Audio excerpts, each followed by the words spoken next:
Hola, hoy es la última clase del primer parcial. Con la clase número 7 de Metodología de las Ciencias Sociales, que es esta clase, terminamos los temas de lo que organizamos como el material de la semana 6 y esto es lo último que entra. Lo que vemos hoy es lo último que entra, unidades 1 a 3 del programa, llegamos a ver para el primer parcial.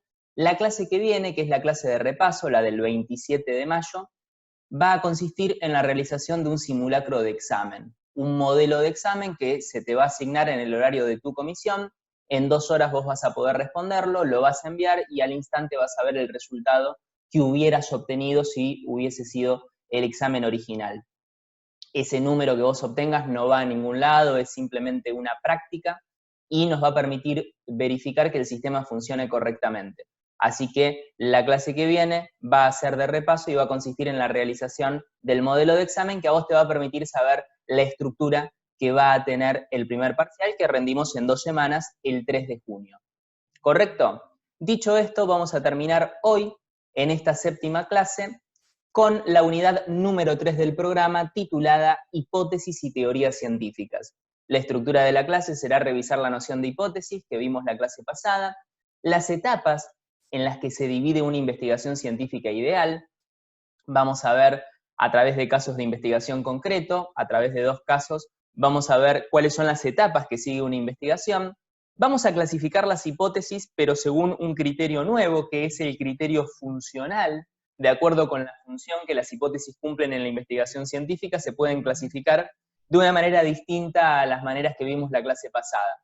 La clase pasada vimos la clasificación según el criterio epistemológico, que las dividía en teóricas y observacionales, y según el criterio lógico, que las dividía en singulares y generales.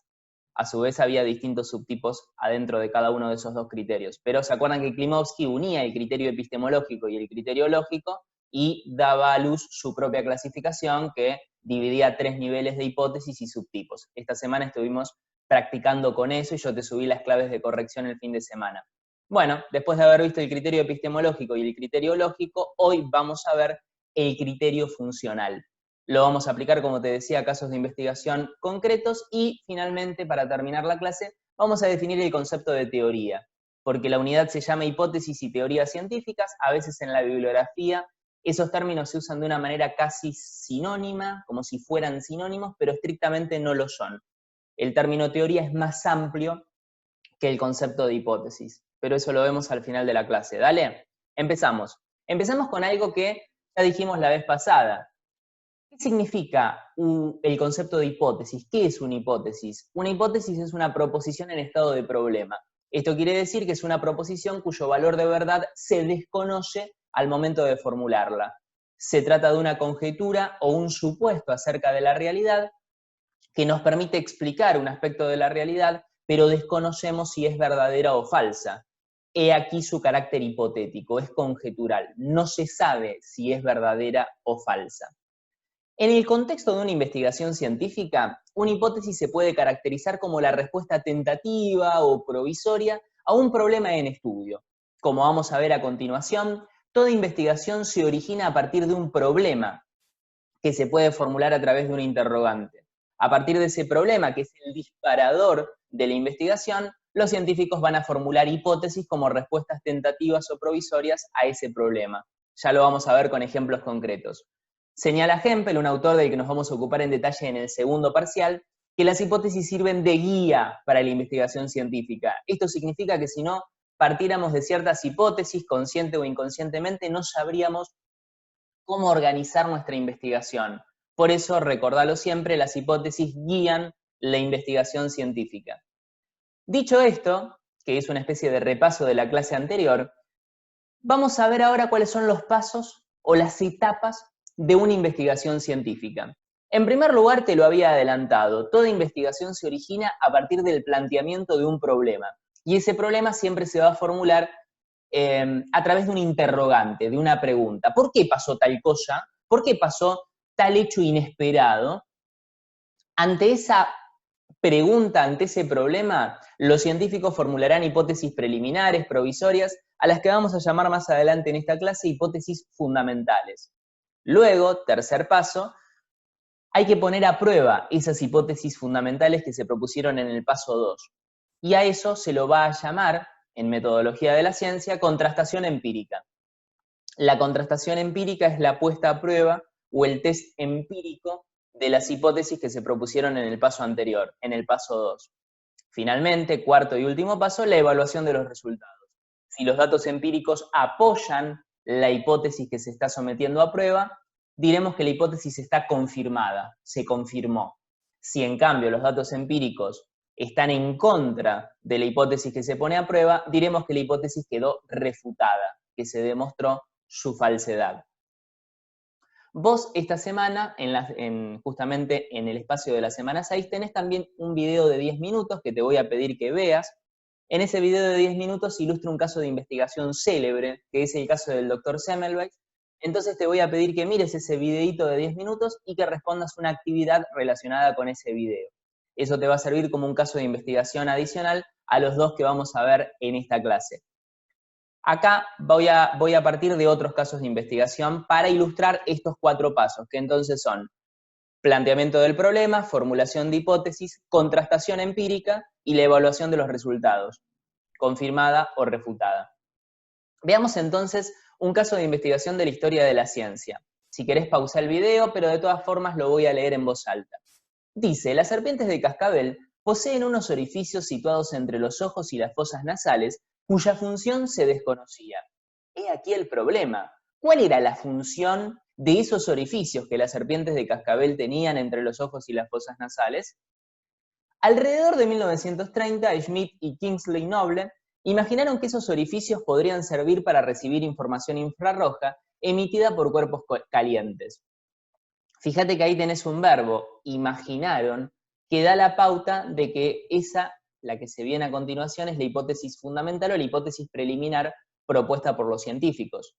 Podría ser, si no fuera imaginar, podría ser suponer, pensar, imaginaron, supusieron, pensaron. En este caso es imaginaron. Los científicos imaginaron que esos orificios podrían servir para recibir información infrarroja emitida por cuerpos calientes. Pero entonces, hasta esta parte del caso ya tenemos el problema y tenemos la formulación de hipótesis preliminares, que venía, según el slide anterior, la contrastación empírica, o sea, cómo se pusieron a prueba. Y es lo que viene a continuación.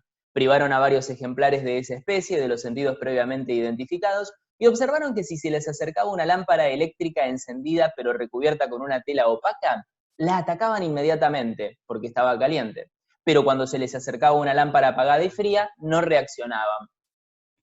Vieron también que cuando se les presentaban simultáneamente una lámpara encendida y caliente y otra lámpara apagada y fría, solo atacaban la primera, la que estaba caliente. Y fíjense que la hipótesis era que a lo mejor esos orificios recibían información infrarroja que emitían los cuerpos calientes. O sea que estas pruebas empíricas tendieron a confirmar la hipótesis.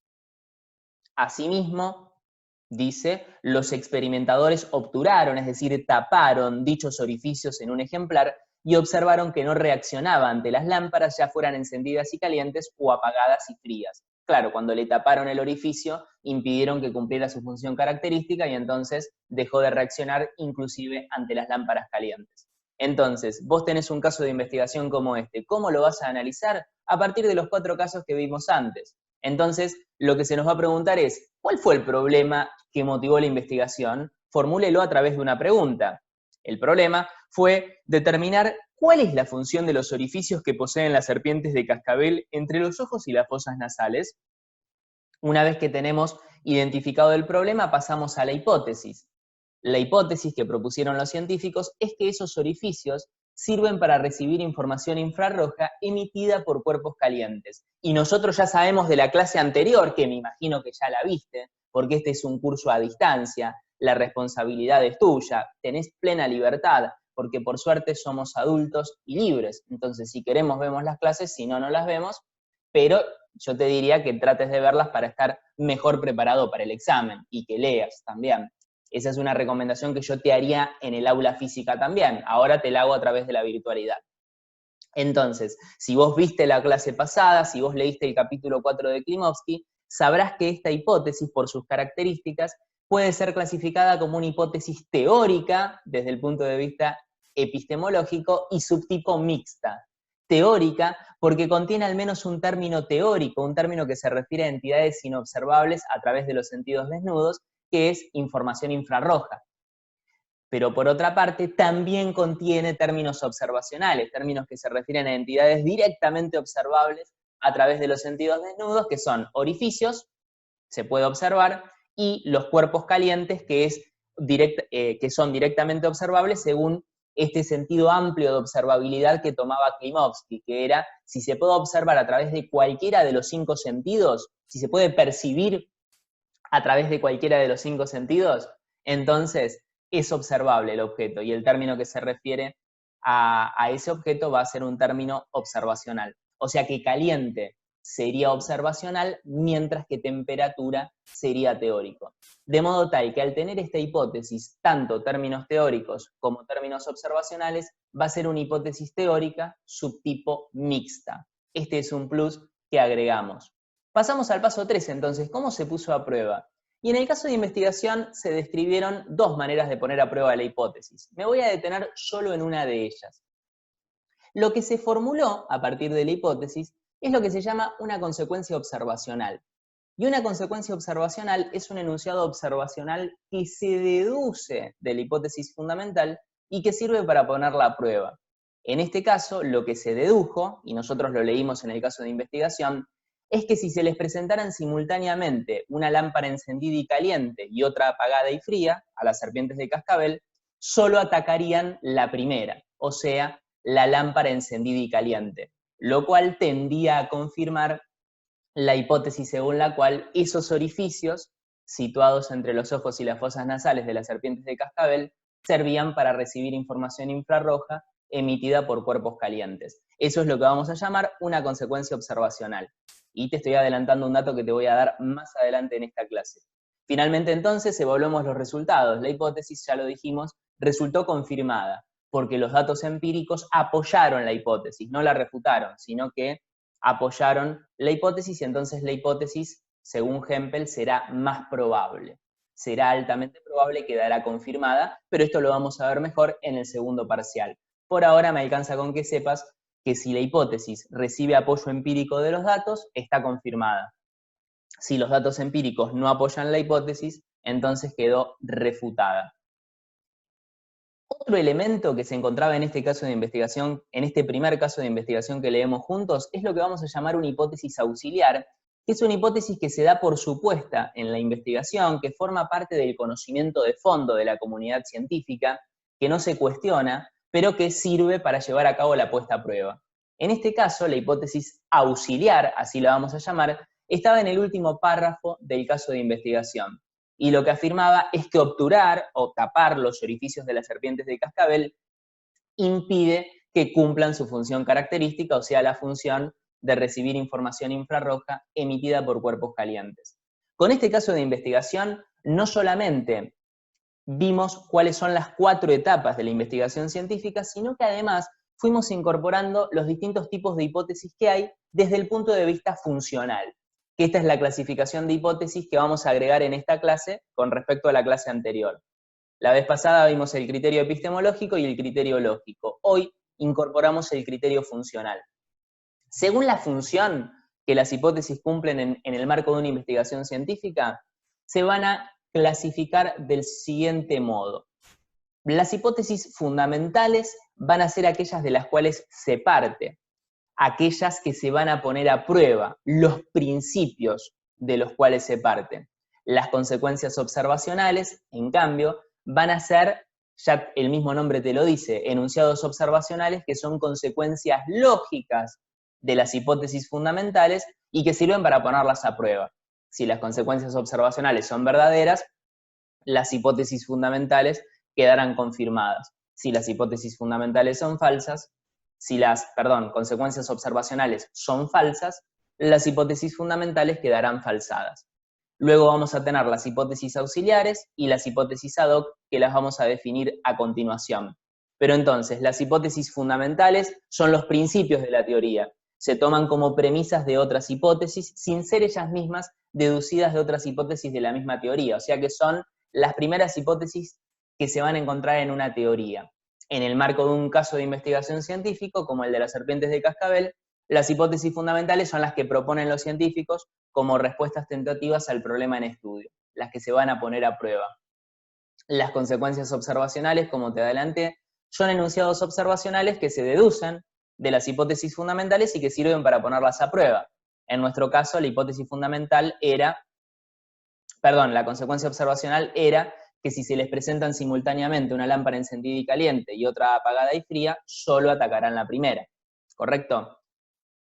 Pero luego tenemos dos elementos más que vamos a definir técnicamente. Las hipótesis auxiliares se suelen dar por supuestas en la investigación, pero si vos las unís en conjunción con las hipótesis fundamentales, van a resultar imprescindibles para deducir las consecuencias observacionales. No te preocupes mucho por esto por ahora, porque esto lo vamos a ver en detalle en el segundo parcial. Por ahora solo tenés que recordar que las hipótesis auxiliares se dan por supuestas en la investigación, pero son necesarias para deducir las consecuencias observacionales. ¿Por qué? Porque estrictamente las consecuencias observacionales no se deducen de la hipótesis fundamental sola, sino de la hipótesis fundamental en conjunción, conectiva que vimos en el primer parcial, con las hipótesis auxiliares. ¿Correcto? Entonces, en nuestro caso de investigación, el que discutimos nosotros, la hipótesis auxiliar, ¿cuál era? Que obturar los orificios de las serpientes de cascabel impide que cumplan su función característica. Esto era algo que se daba por supuesto, pero lo tenés que tener presente a la hora de deducir la consecuencia observacional. Finalmente, un último subtipo de hipótesis que podemos distinguir desde el punto de vista funcional, y te aclaro, este subtipo de hipótesis no va a aparecer siempre en todos los casos de investigación, pero podría aparecer, es el de las hipótesis ad hoc. Las hipótesis ad hoc se introducen con el único fin de evitar una refutación. O sea, sacás de la galera una hipótesis cuando querés evitar que refuten, una hipótesis ad hoc, cuando querés evitar que refuten la hipótesis fundamental que vos sostenés. Pero las hipótesis ad hoc carecen de apoyo teórico, porque no se deducen de otras teorías, y carecen de apoyo empírico independiente, porque no tienen ninguna prueba en su favor, salvo la propia situación experimental que motivó su introducción. Dicho de otra manera, las hipótesis ad hoc son hipótesis que no cuentan con ningún apoyo empírico ni teórico y que solamente parecieran haberse introducido para evitar la refutación. Por eso te digo de una manera metafórica, son hipótesis que se sacan de la galera. Esas son las hipótesis ad hoc, no están en todos los casos de investigación, pero sí en algunos, como en el segundo que vamos a ver en esta clase, y ahí vas a ver ejemplificada la aplicación de las hipótesis ad hoc. Justamente el segundo caso de investigación que quería compartir con vos es el del tifus, el virus del tifus, que vamos a leer a continuación. Si querés, pausa el video para leerlo tranquilo o tranquila en tu casa. Yo lo voy a leer en voz alta. A principios del siglo XX, Charles Nicoll investigaba acerca del tifus. Durante esta tarea, inoculó el virus a varios cobayos. En esta especie, se aclara, y acá viene una hipótesis auxiliar, porque es algo que se da por supuesto, en esta especie la enfermedad no es mortal, solo se manifiesta con fiebre. Esto es algo que en teoría se sabía. Vos inoculás el virus en alguna especie, entonces lo esperado, lo que en principio tendría que ocurrir, es que los ejemplares a los que se les inoculara el virus del tifus tendrían que presentar fiebre como síntoma característico. Sin embargo, y acá va a venir el problema, Nicoll notó que algunos de los cobayos inoculados no manifestaban fiebre. Se les había puesto el virus del tifus y sin embargo no manifestaban fiebre. Y entonces fíjense lo que dice acá. Las primeras explicaciones fueron que se trataba de un accidente en la inoculación o bien de una particular resistencia del animal inoculado. O sea, al principio se quiso evitar el problema diciendo que, bueno, a lo mejor se había cometido un error en la inoculación del virus o el animal inoculado había generado anticuerpos en contra del virus. Eso sería lo que nosotros llamamos hipótesis ad hoc, porque se introducen para evitar la refutación de la hipótesis esperada, que en este caso la hipótesis esperada era que manifiesten fiebre los cobayos a los que se les inoculó el virus. Sin embargo, el caso sigue. Pero a Nicole se le ocurrió otra cosa. Él sabía que en distintas especies la sensibilidad al virus era diferente. En algunas significaba la muerte, en otras una enfermedad grave y en otras leve. Supuso entonces, acá tenemos otro de los verbos que suelen introducir las hipótesis fundamentales. Yo en el caso de investigación anterior te había dicho imaginaron, imaginó. Bueno, otro podría ser supuso, pensó. Supuso entonces, dice acá, la existencia de un grado aún menor de la enfermedad. Existe una forma de la enfermedad que no se manifiesta en su portador, sino que permanece latente. Para reconocer, y ahí en ese punto final está la hipótesis fundamental, hasta ahí. Existe una forma de la enfermedad que no se manifiesta en su portador, sino que permanece latente. El virus está ahí, pero no se manifiesta a través de síntomas. Y entonces, punto y seguido, se viene la puesta a prueba, la contrastación empírica de la hipótesis a partir de las consecuencias observacionales. Vas a ver que esto es lo que va a pasar en todos los casos de investigación. Para reconocer la presencia del virus latente, inoculó a otro grupo de cobayos con sangre de los cobayos previamente inoculados que no presentaron síntomas. El resultado fue que los cobayos del nuevo grupo manifestaron los síntomas de la enfermedad. O sea que efectivamente el virus estaba ahí latente, pero no se habían manifestado síntomas en esos cobayos. Cuando se pasó el virus a otro grupo de cobayos, esos otros sí manifestaron los síntomas de la enfermedad. Así que una vez más, la hipótesis resultó confirmada. En los dos casos de investigación que te presenté acá, la hipótesis resultó confirmada. En el caso del doctor Semmelweis, que te queda de tarea a partir de la visualización del video, te dejo como tarea pensar si las hipótesis que se presentan fueron refutadas o confirmadas. Eso me lo decís vos en la semana. Entonces, yo ya te fui comentando las respuestas, pero rápidamente. La idea sería que vos pauses el video y que trates de responder vos solo o sola en tu casa estas preguntas. A partir del caso de investigación anterior, responda: ¿cuál es el interrogante que se convierte en el problema de la investigación? Primer paso de la investigación. 2. ¿Cuál es la hipótesis fundamental formulada por Nicole? Segundo paso de la investigación. 3, que es la contrastación empírica. El tercer paso y la tercera pregunta: formule una consecuencia observacional de dicha hipótesis. No hay una sola, pero alcanza con que formules una sola. 4, identifique alguna de las hipótesis ad hoc introducidas en los primeros estadios de la investigación. Ya la fuimos comentando juntos, pero ahora explicitemos los resultados. Si querés, pausa el video y pensalas vos, tranquilo o tranquila.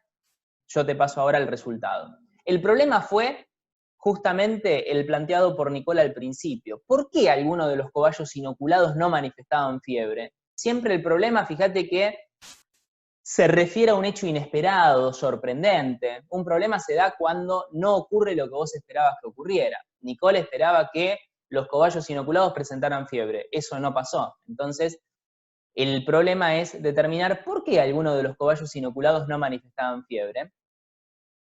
¿Cuál es la hipótesis fundamental, la propuesta por Nicole? Que existe una forma de la enfermedad que no se manifiesta en su portador, sino que permanece latente. Muy bien, ¿cómo la puso a prueba? Punto 3, a través de la siguiente consecuencia observacional. Si se inoculara a otro grupo de cobayos con sangre de los cobayos previamente inoculados que no presentaron síntomas, entonces los cobayos del nuevo grupo manifestarán los síntomas de la enfermedad. Acá ya te estoy adelantando algo que vamos a ver en detalle en el segundo parcial con Hempel, y es que la consecuencia observacional tiene la forma de un condicional. ¿Te acordás? El condicional material que vimos en la unidad 2 de nuestro programa, en la unidad anterior. El condicional tiene un antecedente y un consecuente. En el caso de la consecuencia observacional, vamos a tener en el antecedente la condición de prueba y en el consecuente el efecto observable o la consecuencia observacional propiamente dicha. Entonces, fíjate, en el antecedente del condicional, después del sí, tenemos la condición de prueba. Se inocula a otro grupo de cobayos con sangre de los cobayos previamente inoculados que no presentaron síntomas. En el consecuente, vamos a tener el efecto observable, el efecto que se espera observar si la hipótesis fundamental es correcta, y es que los cobayos del nuevo grupo manifiesten los síntomas de la enfermedad. Entonces, vas a ver que en los casos de investigación que vamos a estudiar, siempre vamos a poder formular las consecuencias observacionales a través de un condicional, con antecedente y consecuente. En el segundo parcial lo vamos a ver con Hempel y él va a llamar a esas consecuencias observacionales implicaciones contrastadoras. Entonces, cuando leamos el término implicación contrastadora en Hempel, lo vamos a tener que tomar como sinónimo de consecuencia observacional. Recordemos entonces que las consecuencias observacionales suelen tener esta forma lógica. Y por último, se nos pedía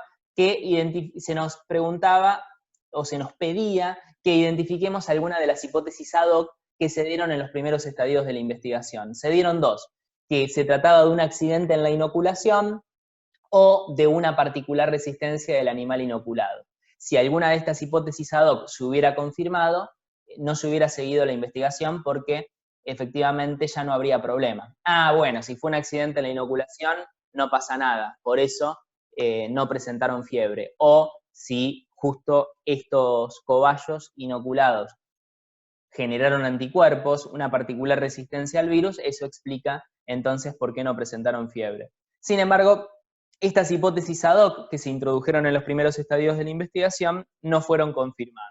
Por eso Nicole siguió con la investigación y llegó a la confirmación de su hipótesis fundamental, algo que no nos preguntaron acá, pero que nos podrían haber preguntado. ¿Cuál fue el resultado de la contrastación? El resultado fue la confirmación. La hipótesis resultó confirmada, dado que la consecuencia observacional se cumplió. La consecuencia observacional resultó ser verdadera. Entonces, y con esto vamos a ir terminando la clase, quiero que definamos juntos el concepto de teoría. Porque viste que la hipótesis se titula la unidad, mejor dicho, la unidad número 3, se titula Hipótesis y Teorías Científicas. Inclusive hay veces que nosotros leemos en ciertos materiales que se habla casi alternativamente de hipótesis y de teorías, como si fueran lo mismo. Lo que te quiero mostrar al final de esta clase es que estrictamente el término teoría es más amplio que el término hipótesis, porque una teoría no contiene una sola hipótesis, sino que va a contener muchas hipótesis, algunas más importantes y otras menos importantes. En definitiva, una teoría es un conjunto de hipótesis de diferentes niveles, de diferentes tipos, relacionadas deductivamente entre sí. Al principio, en la cúspide de una teoría vamos a tener las hipótesis fundamentales, más abajo vamos a tener hipótesis derivadas, hipótesis auxiliares, y más abajo aún vamos a tener las consecuencias observacionales, que son las que sirven para poner a prueba las hipótesis fundamentales, esos enunciados observacionales que veíamos en los casos de investigación anteriores. Entonces, pensemos por ejemplo en la mecánica newtoniana. Si uno piensa en la mecánica newtoniana, la teoría de Newton contiene ciertas hipótesis fundamentales que serían las leyes de Newton que aprendimos en la escuela, la ley de fuerza, la ley de acción y reacción, la ley de inercia. Esas serían las hipótesis fundamentales. Después hay hipótesis de más bajo nivel que se deducen de las fundamentales. Y toda esa red de hipótesis es lo que se llama una teoría. ¿Correcto?